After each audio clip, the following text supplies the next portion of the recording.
দর্শক স্বাগত নিউজ 24 সংবাদে। পুরো সংবাদে আপনাদের সাথে আছি আমরা দুজন, আমি ফয়সাল মাহমুদ এবং আমি সঞ্জিতা ইসলাম। দর্শক দেখছিলেন সুপার বোর্ড সংবাদ শিরোনাম। এবারে পুরো খবর। শুরুতেই জেডএসআরএম নির্বাচনের পথে।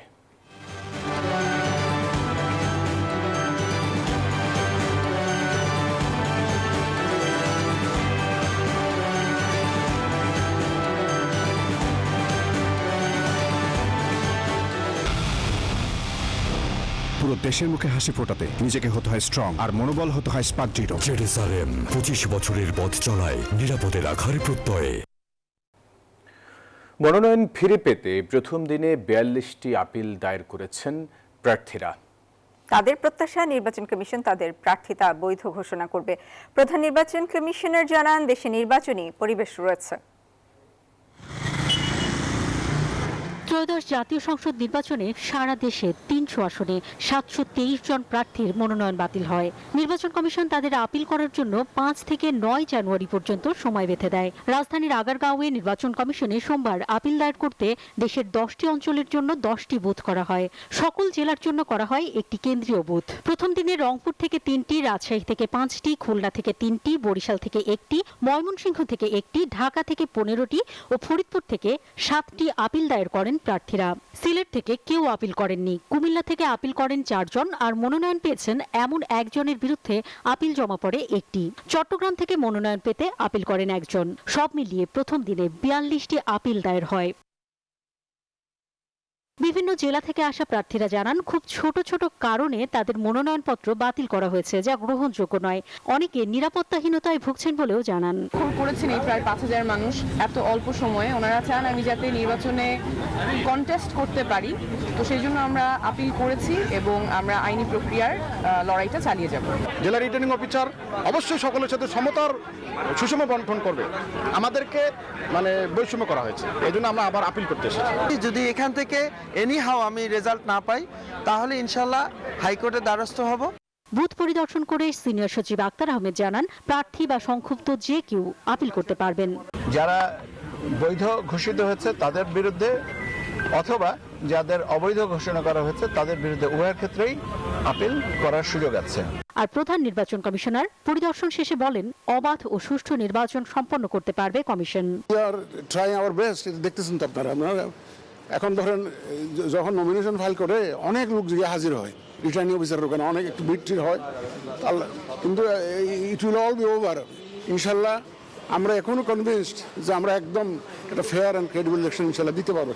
সারা দেশে এ পর্যন্ত 1842টি মনোনয়ন বৈধ ঘোষণা করা হয়েছে। আগামী 10 থেকে 18 জানুয়ারির মধ্যে আপিল নিষ্পত্তি করবে কমিশন। অন্তরা বিশ্বাস, নিউজ 24, ঢাকা। প্রার্থীদের বিরুদ্ধে আর্থিক কোনো অসঙ্গতি প্রকাশ পেলে দ্রুত ব্যবস্থা নেওয়া হবে।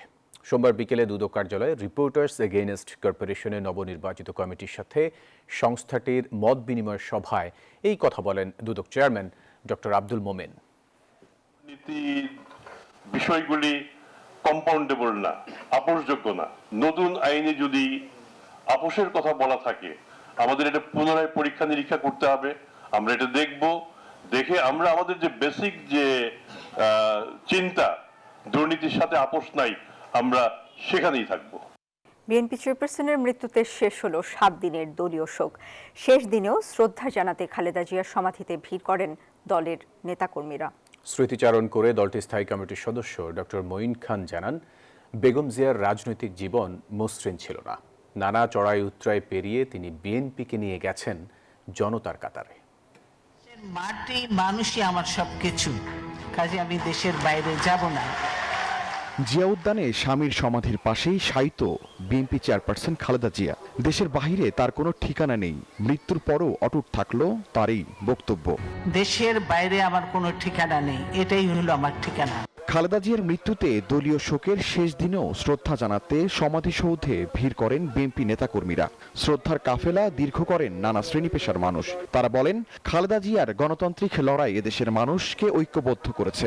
দেশনেত্রী বেগম খালেদা জিয়া উনি শুধু সাধারণ একজন নেত্রী ছিলেন না, উনি বাংলার লাখো কোটি জনতার আশা আকাঙ্ক্ষার প্রতীক। হাজার হাজার লোক আসছে তাকে ফুল দিয়ে সম্মাননা জানানোর জন্য এবং তার জন্য কবর জিয়ারত করার জন্য। সকলেই দোয়া করবেন আমাদের নেত্রী আমাদের জন্য অনেক কিছুই করেছেন। এদিন শ্রদ্ধা নিবেদন শেষে কথা বলেন বিএনপি চেয়ারপারসনের উপদেষ্টা আব্দুস সালাম ও ধানের শীষের প্রার্থী ববি হাজ্জাজ। আজকে স্বাধীনতাকে সুরক্ষিত করতে হলে বিএনপি ছাড়া, যেমন দেশনায়ক তারেক রহমান ছাড়া কোনো বিকল্প নাই। সকল ষড়যন্ত্রের হাত চুরমার করে ভেঙে দেবার জন্য আমরা এখন একত্রিত। আগামী নির্বাচনে এই সমাগম মাধ্যমে সবাইকে দেখাতে চাচ্ছি এবং আগামীতে সবাই জানবে, সবাই দেখবে যে বাংলাদেশের জাতীয়তাবাদ ধানের শীষের জন্য জনগণের কতখানি ভালোবাসা। আলাদাভাবে শ্রদ্ধা জানানো শেষে সাংবাদিকদের সাথে কথা বলেন বিএনপির 2 স্থায়ী কমিটির সদস্য। তারা বলেন, খালেদা জিয়াকে হারিয়ে বাংলাদেশ অভিভাবক হারিয়েছে। বাংলাদেশের মানুষের অধিকার প্রতিষ্ঠার ইতিহাসে, বাংলাদেশের মানুষের ভোটের অধিকার প্রতিষ্ঠার ইতিহাসে, বাংলাদেশের মানুষের কথা বলার ইতিহাসে একটি অনন্য নাম দেশনেত্রী বেগম খালেদা জিয়া। বেগম খালেদা জিয়ার যে অভাব এই দেশে, এটা কিন্তু আমি বলে শেষ করতে পারবো না। তারা আরো বলেন, আসন্ন নির্বাচনে ধানের শীষে ভোট দিতে মানুষ মুখিয়ে আছে। এ সময় সকল অপশক্তির বিরুদ্ধে নিজেদের ঐক্য সমুন্নত রাখার উপর গুরুত্বারোপ করেন তারা। আমাদেরকে ঐক্যবদ্ধ থাকতে হবে যাতে শান্তিপূর্ণভাবে একটি নির্বাচন অনুষ্ঠিত হয়। শাহরিয়ার কবির, নিউজ 24, ঢাকা। 24-এর অভ্যুত্থানের সুযোগ কাজে লাগিয়ে সরকার ও বিরোধী দল মিলে দেশ গঠনে কাজ করার আহ্বান জানিয়েছেন বিএনপির ভারপ্রাপ্ত চেয়ারম্যান তারেক রহমান। সোমবার দুপুরে গুলশান কার্যালয়ে গণতান্ত্রিক যুক্তফ্রন্টের নেতাদের সঙ্গে বৈঠকে এই আহ্বান জানান তিনি। এদিকে তারেক রহমানের সঙ্গে বৈঠক করেছেন বিসিবি সভাপতি আমিনুল ইসলাম বুলবুল, গণসংহতি আন্দোলনের প্রধান সমন্বয়কারী জোনায়েদ সাকি সহ কয়েকটি দলের নেতারা। বেগম খালেদা জিয়ার মৃত্যুতে বিএনপির 7 দিনের শোক কর্মসূচির শেষ দিন ছিল সোমবার। মায়ের মৃত্যুর শোক কাটিয়ে ধীরে ধীরে রাজনীতির ময়দানে সরব হচ্ছেন বিএনপির ভারপ্রাপ্ত চেয়ারম্যান তারেক রহমান। গুলশান এভিনিউয়ের বাসা থেকে সোমবার দুপুর 12:15টায় চেয়ারপারসনের কার্যালয়ে আসেন তিনি। দুপুর 12:30টার দিকে 9টি বাম দলের সমন্বয়ে গঠিত গণতান্ত্রিক যুক্তফ্রন্টের নেতাদের সাথে বৈঠকে মিলিত হন তারেক রহমান। এ সময় দেশের বর্তমান রাজনৈতিক পরিস্থিতি সহ নানা বিষয়ে আলোচনা হয় বলে জানান গণতান্ত্রিক যুক্তফ্রন্টের সমন্বয়ক বজলুর রশিদ ফিরোজ। যারা সরকারে থাকবে, যারা বিরোধী দলে থাকবে, সবাই মিলেই দেশটাকে সামনের দিকে অগ্রসর করে নিতে হবে, সেই আশাবাদ উনি ব্যক্ত করলেন। মুক্তিযুদ্ধ আমাদের ভিত্তি এবং 90-এর গণ অভ্যুত্থান এবং 24-এর গণ অভ্যুত্থানের যে আকাঙ্ক্ষা, সেই আকাঙ্ক্ষাকে ধারণ করেই আমরা নতুন যে বাংলাদেশ, একটা কল্যাণ রাষ্ট্র বাংলাদেশ, সেটা গড়ে তুলতে চাই। সেই কথাটা উনি এখানে বললেন। পরে তারেক রহমানের সঙ্গে বৈঠক করেন গণসংহতি আন্দোলনের প্রধান সমন্বয়কারী জোনায়েদ সাকি। বাংলাদেশে এই নির্বাচন কেন্দ্রিক, ভোট কেন্দ্রিক যে রাজনৈতিক সংকট, এইটা যাতে আর কখনো তৈরি না হয়, সুষ্ঠু নির্বাচন এবং তার মধ্যে দিয়ে জনগণের মতামত প্রকাশ করার স্বাধীনতা নিশ্চিত করা এবং সেইটা কার্যকর করাটাই মানে বাংলাদেশের সামনের লক্ষ্য। বিকেলে তারেক রহমানের সঙ্গে বৈঠক করেন বিসিবির সভাপতি আমিনুল ইসলাম বুলবুল ও বাফুফের সভাপতি তাবিথ আওয়াল। জমিয়তে ওলামে ইসলাম বাংলাদেশের নেতা জুনায়েদ আল হাবিবও তারেক রহমানের সঙ্গে বৈঠক করেন। এছাড়া এবি পার্টি ও বাংলাদেশের লেবার পার্টির শীর্ষ নেতারা তারেক রহমানের সঙ্গে সাক্ষাৎ করেন। যে শহীদ প্রেসিডেন্ট জিয়াউর রহমান বলেছিলেন যে সরকার শুধু থাকলে হবে না, বিরোধী দলও হতে হবে একটা দায়িত্বপূর্ণ বিরোধী দল। সে কথাটা আমরা ওনার সাথে কথা বলেছি এবং উনি সেটাকে গুরুত্ব দিয়েছেন। এদিকে বেগম খালেদা জিয়ার মৃত্যুতে গুলশান কার্যালয়ে তারেক রহমানের কাছে শোকবাণী পাঠিয়েছেন অন্তর্বর্তী সরকারের প্রধান উপদেষ্টা ডক্টর মোহাম্মদ ইউনূস। বিএনপি ঘোষিত শোক কর্মসূচির শেষ দিনে গুলশান কার্যালয়ে নানা শ্রেণী পেশার মানুষ শোক বইয়ে স্বাক্ষর করেন। সাইফুল ইসলাম, নিউজ 24, ঢাকা। 17 বছরে দেশে সংঘটিত গুমের ঘটনায় গোয়েন্দা সংস্থাগুলোকে অপব্যবহার করেছিল তৎকালীন সরকার। গণতান্ত্রিক প্রক্রিয়াকে উপেক্ষা করে একতরফা ক্ষমতা ধরে রাখতে গিয়েই শেষ সময়ে সরকার এ ধরনের গুমের ঘটনা ঘটিয়েছে। এমন তথ্য উঠে আসে গুম কমিশনের চূড়ান্ত প্রতিবেদনে। তথ্য বিশ্লেষণে জানা গেছে, প্রতি 6 জনের একজন গুমের শিকার ব্যক্তি আজও নিখোঁজ। বিস্তারিত প্রতিবেদনে। জুলাই অভ্যুত্থানে শেখ হাসিনা ক্ষমতাচ্যুত হওয়ার পর রাজধানীতে বেশ কয়েকটি গোপন বন্দিশালার খোঁজ পাওয়া যায়। আয়নাঘর নামে পরিচিত পাওয়া এসব বন্দিশালায় প্রতিপক্ষের রাজনীতিবিদ এবং শেখ হাসিনার সমালোচকদের নির্যাতন চালিয়ে হত্যা করার মতো অভিযোগও রয়েছে। শেখ হাসিনার শাসনের 17 বছরে জোরপূর্বক গুম কোনো বিচ্ছিন্ন ঘটনা ছিল না। রোববার প্রধান উপদেষ্টা ডক্টর মোহাম্মদ ইউনূসের কাছে জমা দেয়া গুম সংক্রান্ত তদন্ত কমিশন এর চূড়ান্ত প্রতিবেদনে উঠে এসেছে এমন ভয়াবহ তথ্য। প্রতিবেদনে উল্লেখ করা হয়েছে 2009 থেকে 2024 সাল পর্যন্ত দেশের গুমের প্রকৃত সংখ্যা 4000 থেকে 6000 হতে পারে। এক বছরের তদন্তের পর সোমবার চূড়ান্ত প্রতিবেদন নিয়ে আনুষ্ঠানিক ব্রিফিং করে জাতীয় গুম সংক্রান্ত তদন্ত কমিশন। প্রতিবেদনের তথ্য বিশ্লেষণ করে জানানো হয়, প্রতি 6 জনে একজন গুমের শিকার ব্যক্তি আজও নিখোঁজ। গুমের সংজ্ঞার বহির্ভূত বিবেচনায় 113টি অভিযোগ বাতিল করা হয়। ফলে মোট 1569টি অভিযোগ কমিশনের সক্রিয় বিবেচনায় ছিল, যার মধ্যে 251 জন নিখোঁজ অর্থাৎ যাদের সন্ধান এখনো পাওয়া যায়নি এবং 34 জনের গুম পরবর্তী লাশ উদ্ধার হয়। র্যাব বিলুপ্তকরণ, অভ্যন্তরীণ আইন শৃঙ্খলা রক্ষার দায়িত্ব থেকে সশস্ত্র বাহিনী প্রত্যাহার, সন্ত্রাস বিরোধী আইন 2009 বাতিল বা মৌলিক সংশোধন সহ সকল বাহিনীকে কঠোর আইনি জবাবদিহির আওতায় আনার সুপারিশও করা হয় প্রতিবেদনে। সকল বাহিনীকে কঠোর আইনি জবাবদিহিতার আওতায় আনা, বাধ্যতামূলক মানবাধিকার প্রশিক্ষণ, ভুক্তভোগী কেন্দ্রিক ন্যায় বিচার, ক্ষতিপূরণ ও পুনর্বাসন নিশ্চিতকরণ এবং সত্য, স্মৃতি ও জবাবদিহির প্রতীক হিসাবে আয়নাঘরগুলোকে জাদুঘরে রূপান্তরের সুপারিশ অন্তর্ভুক্ত রয়েছে। জবাবদিহির প্রতীক হিসেবে আয়নাঘরগুলোকে জাদুঘরে রূপান্তরের সুপারিশ করেছে গুম কমিশন। রাজু মাহমুদ, নিউজ 24, ঢাকা। জুলাই গণঅভ্যুত্থানের 18 মাস পর প্রিয়জনের কবর খুঁজে পেল 8 পরিবার। রাজধানীর রায়েরবাজার কবরস্থানে আদরের সন্তানের দেখা মিলল কবরে। রায়ের বাজার কবরস্থানে 8 পরিবারকে তাদের স্বজনদের কবর বুঝিয়ে দেওয়া হয়। এ সময় সিআইডি প্রধান জানান, এখানে পাওয়া অধিকাংশ মরদেহেই মিলেছে বুলেট। স্বজন থাকার পরও জুলাই গণঅভ্যুত্থানে নিহতদের বেওয়ারিশ হিসেবে দাফন করা হয় রায়ের বাজার সংলগ্ন কবরস্থানে।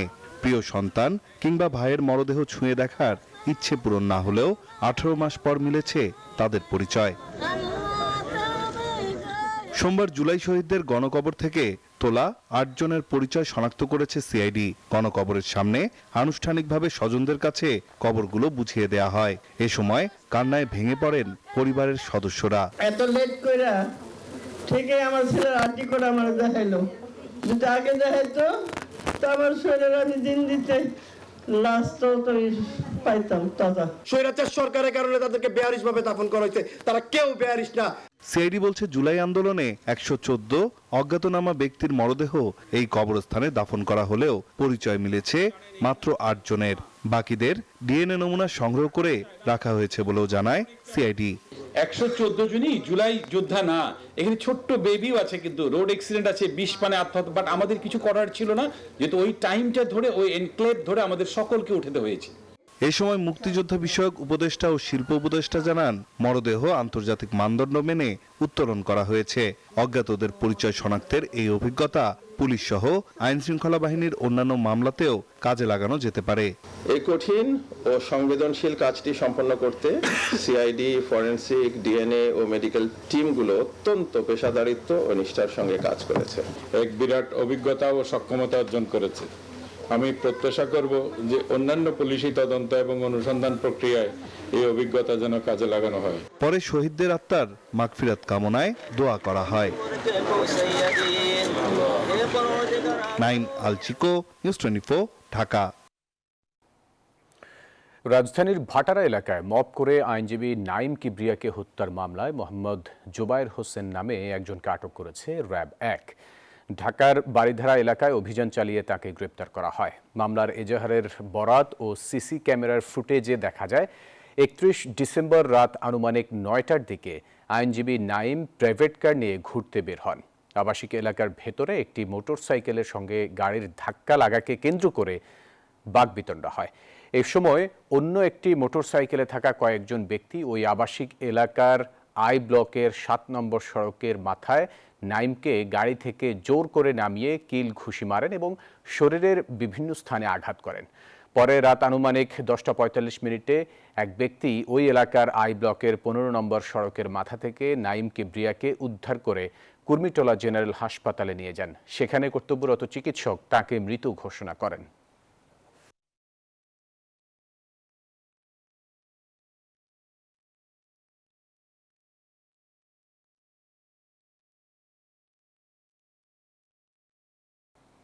সামাজিক কার্যক্রম ও মানবিক দায়িত্ব পালনের ধারাবাহিকতায় বাংলাদেশ নৌবাহিনী পরিবার কল্যাণ সংঘ ঢাকার উদ্যোগে গরিব দুস্থ ও শীতার্ত মানুষের মাঝে শীত বস্ত্র বিতরণ করা হয়েছে। সোমবার মিরপুর 14তে অবস্থিত নাবিক আবাসিক এলাকায় আয়োজিত এই মানবিক কর্মসূচিতে প্রধান অতিথি হিসেবে উপস্থিত থেকে শীত বস্ত্র বিতরণ করেন বাংলাদেশ নৌবাহিনী পরিবার কল্যাণ সংঘের প্রেসিডেন্ট নাদিয়া সুলতানা। সুবিধা বঞ্চিত মানুষের দুর্ভোগ লাঘব এবং তাদের পাশে দাঁড়ানোর উদ্দেশ্যে সংঘের নিজস্ব অর্থায়নে এই শীত বস্ত্র বিতরণ কর্মসূচি করা হয়।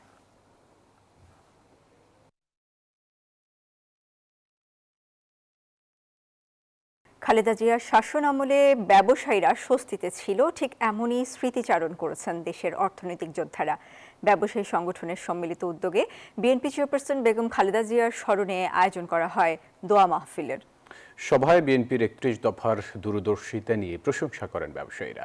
এই সময় বিএনপি মহাসচিব মির্জা ফখরুল ইসলাম আলমগীর ব্যবসায়ীদের উদ্দেশ্যে বলেন, দেশকে পেছনে নিয়ে যাওয়ার চক্রান্ত ও ষড়যন্ত্র চলমান, সেখান থেকেই ঘুরে দাঁড়ানোর আহ্বান জানান এই নেতা।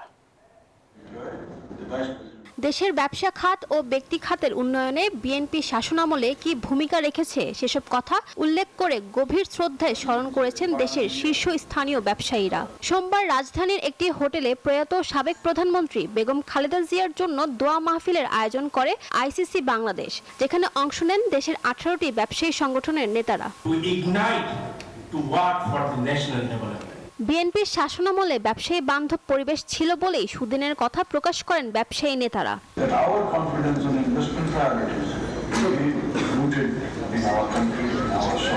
তার শাসন আমলে দেশের সামগ্রিক অর্থনৈতিক ভিত্তিকে সুদৃঢ় করতে ভূমিকা রাখে। ব্যবসা বান্ধব একটা প্রাইভেট সেক্টর ড্রিভেন ইকোনমিতে আমরা সবাই ওনার সাথে সাথ দিব। বিএনপির শাসনামলে শেয়ার বাজার থেকে দেশের অর্থনীতি ঊর্ধ্বমুখী ছিল, এমনটা জানান বিএনপির স্থায়ী কমিটির সদস্য আমির খসরু মাহমুদ চৌধুরী। তিনি বলেন, দেশের মূল প্রতিষ্ঠানগুলোকে খালেদা জিয়া কখনো দলীয়করণ করেননি, তাই বিগত শাসনামলের মতো আগামী দিনে দেশকে ব্যবসায়ী বান্ধব করার পরিকল্পনা বিএনপির। বাংলাদেশের মূল যে প্রতিষ্ঠানগুলো সেগুলোকে উনি রাজনীতিকরণ করতে দেয়নি। আমি এক্সাম্পল হিসেবে বলতে পারি, বাংলাদেশ ব্যাংকে কোনো রাজনীতি অ্যাপয়েন্টমেন্ট হয় নাই কোনো সময়। এদিকে সভায় বেগম খালেদা জিয়ার সঙ্গে ঘটে যাওয়া আওয়ামী সরকারের নির্যাতনের কথা জানান মির্জা ফখরুল। বলেন, ফ্যাসিস্ট আমলে নিম্ন আদালত থেকে উচ্চ আদালত সবাই যেন আওয়ামী লীগকে সন্তুষ্ট করতেই ব্যস্ত ছিল। ট্রায়াল জাজ তাকে 5 বছরের সাজা দিয়েছিল, হাইকোর্ট থেকে 10 বছরের সাজা করা হয়েছিল। সেটাকে আমি কথাটা এই জন্য বলছি, হায়ার জুডিশিয়ারিরও কি অবস্থা দেখেছিল, সবাই যেন তুষ্ট করতে পারলেই খুশি হয়। দেশকে পেছনের দিকে নিয়ে যাবার চক্রান্ত মোকাবেলায় ব্যবসায়ীদের ভূমিকা রাখার আহ্বান জানান মির্জা ফখরুল। সবাই ঐক্যবদ্ধ হয়ে বাংলাদেশের একটা নতুন ভবিষ্যৎ নির্মাণ করব। ফারজানা রিয়া, নিউজ 24, ঢাকা। আন্তর্জাতিক প্রসঙ্গ। হাতকড়া পরা অবস্থায় কড়া নিরাপত্তায় নিউ ইয়র্কের একটি আদালতে নেওয়া হয়েছে ভেনেজুয়েলার প্রেসিডেন্ট নিকোলা মাদুরোকে। পাশে রয়েছেন তার স্ত্রী সিলিয়া ফ্লোরেস।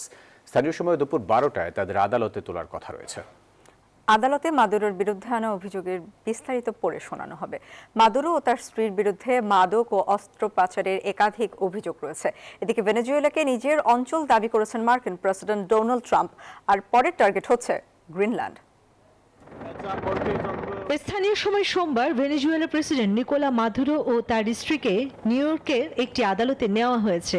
এই সময় মাদুরোকে খুঁড়িয়ে হাঁটতে দেখা যায়। এর আগে ম্যানহাটনে একটি হেলিকপ্টার থেকে নামানো হয় মাদুরোকে। অবতরণের পর তাকে বিশেষ পাহারায় একটি ভ্যানে তুলে নেওয়া হয়। ধারণা করা হচ্ছে আদালতে তার স্ত্রীকেও হাজির করা হয়েছে। মাদুরো ও তার স্ত্রীর বিরুদ্ধে মাদক ও অস্ত্র পাচারের একাধিক অভিযোগ রয়েছে। এই ঘটনা ভেনেজুয়েলার জনগণের জন্য অত্যন্ত অস্বাভাবিক ও বিস্ময়কর। মাদুরোর পক্ষে আদালতে শুনানি করবেন নিউ ইয়র্কের অভিজ্ঞ ফৌজদারি আইনজীবী ডেভিড উইকস্ট্রম, যাকে নিয়োগ দিয়েছে আদালত। তবে মাদুরো নিজ উদ্যোগে আরও আইনজীবী নিয়োগ দিতে পারেন বলেও জানা গেছে। শনিবার দিবাগত রাতে হামলা চালিয়ে কারাকাস থেকে তুলে আনার পর নিউ ইয়র্কের ব্রুকলিনের কারাগারে বন্দী ছিলেন ভেনেজুয়েলার প্রেসিডেন্ট মাদুরো ও তার স্ত্রী। মাতুরো পুত্র গুয়েরার বিরুদ্ধেও যুক্তরাষ্ট্রের আদালতে মাদক পাচারের অভিযোগ আনা হয়েছে। ভেনেজুয়েলার পার্লামেন্ট সদস্য গুয়েরা নিকোলাসিতো বা রাজপুত্র নামেও পরিচিত বলে মামলায় উল্লেখ করা হয়েছে। চন্দ্রানী চন্দ্রা, নিউজ 24। টি-20 বিশ্বকাপ খেলতে বাংলাদেশ দলের ভারতে যাওয়া না যাওয়ার সিদ্ধান্তে উত্তাল দেশের ক্রীড়াঙ্গন। নিরাপত্তাহীনতায় বাংলাদেশ দল ভারত যাবে না বলে সাফ জানিয়ে দিয়েছেন বিসিবি সভাপতি আমিনুল ইসলাম বুলবুল। আর রাজনৈতিক কারণে ফিজের আইপিএল থেকে বাদ পড়ায় ক্ষুব্ধ বিসিবি সহ সভাপতি ফারুক আহমেদ। একই দিন মুস্তাফিজ ইস্যুতে এবার দেশের ভেতরে আইপিএল এর সম্প্রচার বন্ধ ঘোষণা করে আদেশ জারি করেছে তথ্য মন্ত্রণালয়। 16 ডিসেম্বর আবুধাবিতে আইপিএল নিলামে 9 কোটি 20 লক্ষ রুপিতে মুস্তাফিজকে কেনে শাহরুখ খানের দল কলকাতা নাইট রাইডার্স। বাংলাদেশিদের মধ্যে রেকর্ড দামে মুস্তাফিজকে কেনার সংবাদে ঢাকায় বিজয় দিবসের উৎসবে লাগে বাড়তি রং, তবে বাধা হয়ে দাঁড়ায় উগ্র হিন্দুত্ববাদীরা। শেষ পর্যন্ত ভারতীয় ক্রিকেট বোর্ডের নির্দেশে ফিজকে স্কোয়াড থেকে বাদ দেয় কলকাতা নাইট রাইডার্স। ঘটনার দুদিন পর তথ্য মন্ত্রণালয় আদেশ জারি করে দেশে আইপিএল এর সম্প্রচার বন্ধের ঘোষণা দেয় সরকার। এর আগে ক্রীড়া উপদেষ্টা সহ সরকারের বেশ কয়েকজন উপদেষ্টা এ বিষয়ে উদ্বেগ জানান। এরপরই নড়েচড়ে বসে বাংলাদেশ ক্রিকেট বোর্ড। বিসিবি কর্তাদের জরুরি বৈঠকে সিদ্ধান্ত আসে ভারতে বিশ্বকাপ খেলতে যাবে না বাংলাদেশ, যার প্রেক্ষিতে ভেন্যু পরিবর্তন ও নিরাপত্তার শঙ্কার কথা জানিয়ে আইসিসিকে চিঠি দেয় বিসিবি। এবার এ নিয়ে প্রকাশ্যে কথা বলেছেন বোর্ড সভাপতি। এই মুহূর্তে সিকিউর ফিল করছি না আমাদের টিমটা ভারতে গিয়ে বিশ্বকাপ খেলুক। আমরা আইসিসিকে চিঠি লিখেছি এবং চিঠিতে আমরা পরিষ্কারভাবে জানিয়ে দিয়েছি আমরা কি বলতে চাচ্ছি, কেননা আমাদের কাছে মনে হচ্ছে সিকিউরিটি একটা বড় কনসার্ন এবং সেটা ফলো করছি। আমরা আইসিসিকে মেল পাঠিয়েছি এবং আমরা সাথে সাথে তাদের কাছ থেকে একটা মিটিং করার জন্য তারা আমাদেরকে বলবে খুব তাড়াতাড়ি। মুস্তাফিজকে আইপিএল থেকে বাদ দেওয়ার ঘটনাকে রাজনীতির শিকার বলছে বিসিবি সহসভাপতি ফারুক আহমেদ। সেই সঙ্গে দেশে আইপিএল এর সম্প্রচার বন্ধে সরকারের নেয়া পদক্ষেপকে স্বাগত জানান বোর্ড পরিচালক খালেদ মাসুদ পাইলট। একটা রাজনৈতিক কারণে একটা ছেলেকে এত ভালো ক্যালিবারের একটা প্লেয়ার যে তার অনেক কিছু দেখাতে পারতো এই আইপিএলে, সেটা করতে পারিনি, যেন আমরা দুঃখিত সবাই। যেখানে আমাদের খেলোয়াড়দের সম্মান নাই সেই চ্যানেলটা বা সেই স্পোর্টস আমাদের দেখারও দরকার নাই। আমি মনে করি যে আইপিএলকে সরকার থেকে হয়তো বাংলাদেশে কোনো চ্যানেলে দেখতে দেবে না। আমি খুবই এটা গ্রহণ করি যে না, ঠিক আছে, আমরা দেখবই না। এখন দেখার বিষয় শেষ পর্যন্ত আইসিসি থেকে কি সিদ্ধান্ত আসে বাংলাদেশের বিশ্বকাপ খেলার বিষয়ে। আবরার আল দাইয়ান, নিউজ 24, ঢাকা। চট্টগ্রাম রয়্যালসকে হারিয়ে বিপিএলে টানা 3 জয় তুলে নিল রংপুর রাইডার্স। বন্দরনগরীর দলটির বিপক্ষে 5 উইকেটের জয়ে টেবিলের শীর্ষে রাইডার্স। এর আগে অ্যালেক্স ওয়াশিংটনের 50 ও হাসান নেওয়াজের 46 রানে 5 উইকেট স্কোরবোর্ডে 169 রান তোলে চট্টগ্রামের দিয়ে 170 রানের টার্গেটে ব্যাট করতে নেমে শুরু থেকেই দেখে শুনে খেলতে থাকে রংপুরের দুই ওপেনার কাইল মায়ার্স ও লিটন দাস। লিটন 10 রান করে ফিরলেও মায়ার্স এক প্রান্ত আগলে রেখে 50 তুলে নেন। মাঝে বেশ কয়েকটি উইকেট হারিয়ে চাপে পড়ে নুরুল হাসান সোহানের দল। তবে শেষ দিকে মাহমুদুল্লাহ রিয়াদের 19 বলে 30 ও খুশদিল শাহর 22 রানের ঝোড়ো ব্যাটিংয়ে টানা 3 জয় তুলে নেন রংপুর রাইডার্স। আর এই ছিল নিউজ 24 সংবাদে। এতক্ষণ সাথে থাকার জন্য ধন্যবাদ সবাইকে।